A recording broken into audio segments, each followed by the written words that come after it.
And as you've probably noticed, there's never any shortage of analysts touting gold is going to the moon any day now.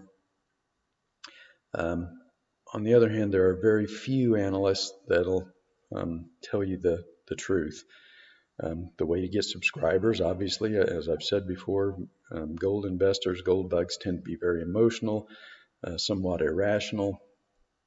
They tend to focus only on metals and ignore any other trade or asset classes. Um, so the way to get subscribers is you tell these emotional gold bugs that gold is, any day now gold is going to go to the moon, and they'll buy into it every time.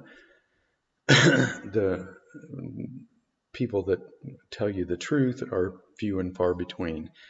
So here's the problem as I see it. Um, the current administration, on top of all the other problems uh, they've got an inflation problem. Um, Inflation is starting to heat up, and as I've said many times in the past, there's um, you, you know an administration could try to control every commodity, but there's just too many. It's just impossible. It's not going to happen. Or they can try and control or suppress the canary in the coal mine, which I think is gold.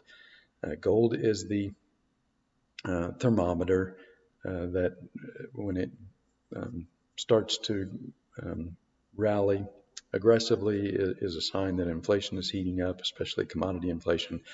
So governments have a vested interest in trying to keep gold suppressed. If they keep gold suppressed, then generally speaking, at least in the past anyway, the rest of the commodity markets kind of stay in check and they don't run away to the upside. Now, that hasn't been working very well lately, and it probably isn't going to work, but that doesn't mean that governments are going to stop. So here's the problem. Like I said, we've got inflation heating up, and we've got an election at the end of next year. On top of all the other um, catastrophes and mini catastrophes that this administration is dealing with or trying to ignore, um, we've got the inflation problem. I think it's only going to get worse. So I think it's unrealistic to expect that, and if this continues into the elections, then the Democrats are going to lose the House and probably the Senate. So there's great incentive to try and keep the commodity markets um, at least in check. And so, we're going to just continue to see these attacks on gold, silver, and mining stocks to try and keep the commodity markets under control, at least into the elections next year. So I think it's unrealistic to expect that gold is just all of a sudden going to turn and skyrocket higher ahead of those elections, like the many analysts. I mean, literally, you can find hundreds of them on the internet, all of them predicting that gold is going to the moon. Uh, and then there's very few of us that are cautioning uh, reality that the gold probably just is not going to break free of this suppression ahead of the elections next year. So, I mean, you can look at this chart. This is a chart that is very, very difficult to make money in. Even if this wasn't a heavily manipulated market, this is going to be a difficult market to make money in. But gold bugs, being who they are, they listen to these people tout to the moon, and any day it's going to turn around, and so they keep holding, they keep focusing all of their energy and capital in this one heavily manipulated market that is basically trending down or chopping sideways. Um, just not an environment to be able to make, or more importantly, keep gains.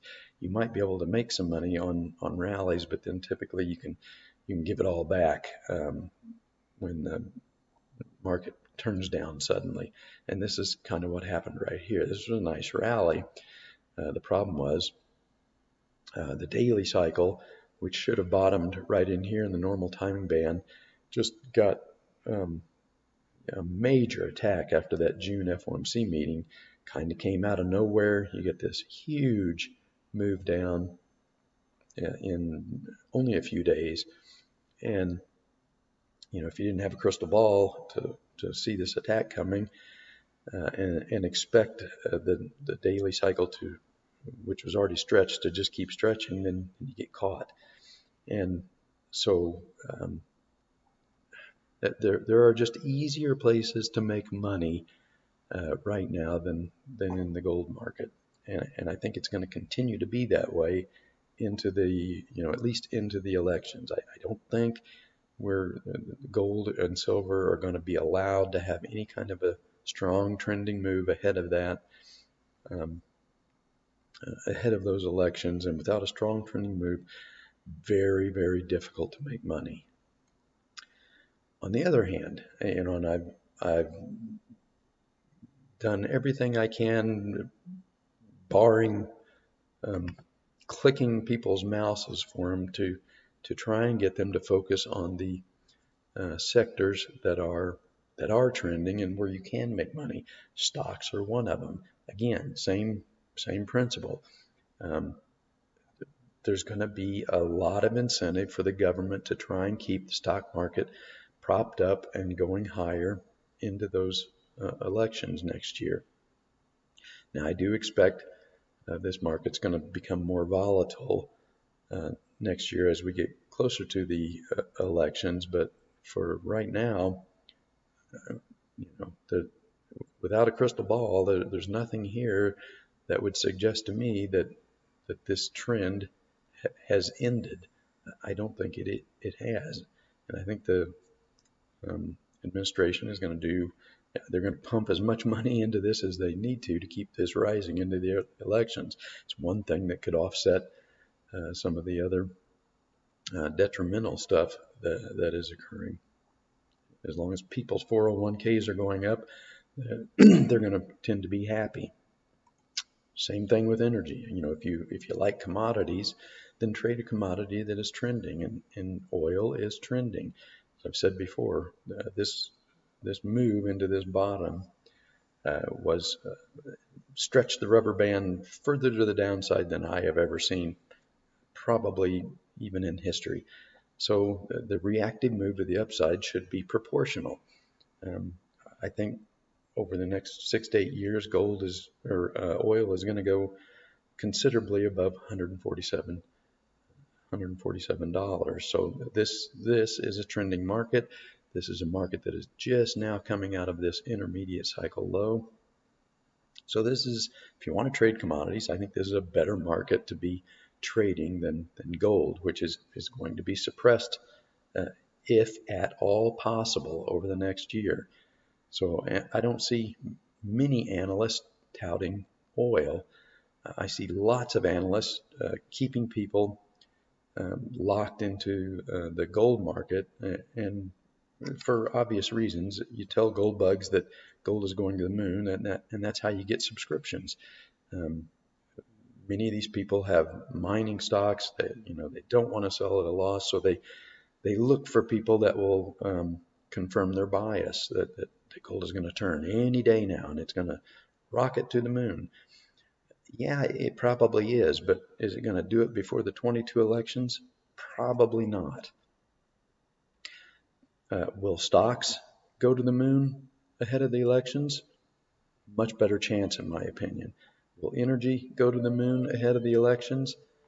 Much better chance, in my opinion, than gold and silver. So I think you just need to give the metals a rest and focus on the sectors that are going to if there's going to be manipulation, it's going to be the downside in gold and silver. If there's going to be manipulation, it's going to be the upside in stocks.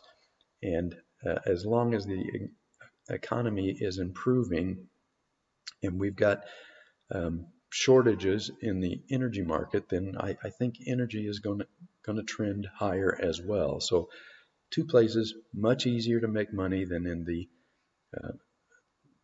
erratic, no trend metals market, and in a market that the government is going to try and suppress, if at all possible, at least into the elections next year.